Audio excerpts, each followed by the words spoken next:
পারিবারিক হিংসার পরিপ্রেক্ষিতে স্বামী স্ত্রীর মধ্যে ঝামেলা চলছে। দীর্ঘ প্রায় ১.৫ বছর ধরে এই ঝামেলা এবার কোর্টে। স্বাভাবিকভাবেই বিচার প্রক্রিয়াকে এগিয়ে নিয়ে যাওয়ার জন্য সাক্ষীদের বিশেষ ভূমিকা থাকে এবং প্রায় সময় পুলিশের তরফ থেকে সাধারণ জনগণ যাতে আইন ব্যবস্থার সাথে ইতিবাচকভাবে সাক্ষী দিতে এগিয়ে আসেন সেই বিষয়ে আবেদন জানানো হয়। তবে তেলিয়ামুড়া থানা এলাকার গোলাবাড়ি এলাকাতে যেভাবে পারিবারিক হিংসাদৃণ্য ঘটনা পরিপ্রেক্ষিতে আদালতে সাক্ষী দেওয়ার অপরাধে সাক্ষী দানকারীর বাড়িতে আক্রমণ হয়েছে এবং ওনার অনুপস্থিতিতে অসুস্থ স্বামীর উপর আক্রমণ হয়েছে, এটা কিন্তু ভাবার বিষয়। এখানে উল্লেখ করা প্রয়োজন, গোলাবাড়ি এলাকার জনৈক সম্রাট ঘোষের সাথে ওনার স্ত্রীর ঝামেলা চলছে। এই ঝামেলা পরিপ্রেক্ষিতে গতকাল খোয়াই আদালতে পুতুল ঘোষ সাক্ষ্য প্রদান করেছেন। এই অপরাধে পুতুল ঘোষের উপর তথা ওনার স্বামী এবং বাড়িঘরে আক্রমণ সংঘটিত হয়েছে অভিযোগ এমনটাই।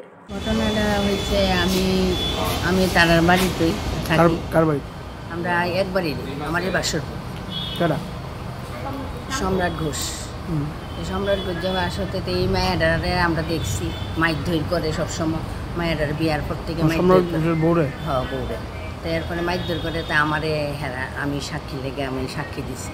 তখন সাক্ষী দেওয়ার লেগে দিলে কি এই কি আমার অপরাধ? কালকে রাত্রে আমরা মাইর করতে গেছে, আমি আসলাম না বাড়িতে, আমার পাইছানা করছে তাই মাইরালাম, তাই আইয়ালো। এরপরে কখন তুরে শালার তুরে অক্ষণ মাইরালাম, তারপর তাই গলা টিপ্পা ধরছে, তাই ঠেলা দিচ্ছে, তাই অপারেশনের রোগী, লাঞ্চ অপারেশনের রোগী।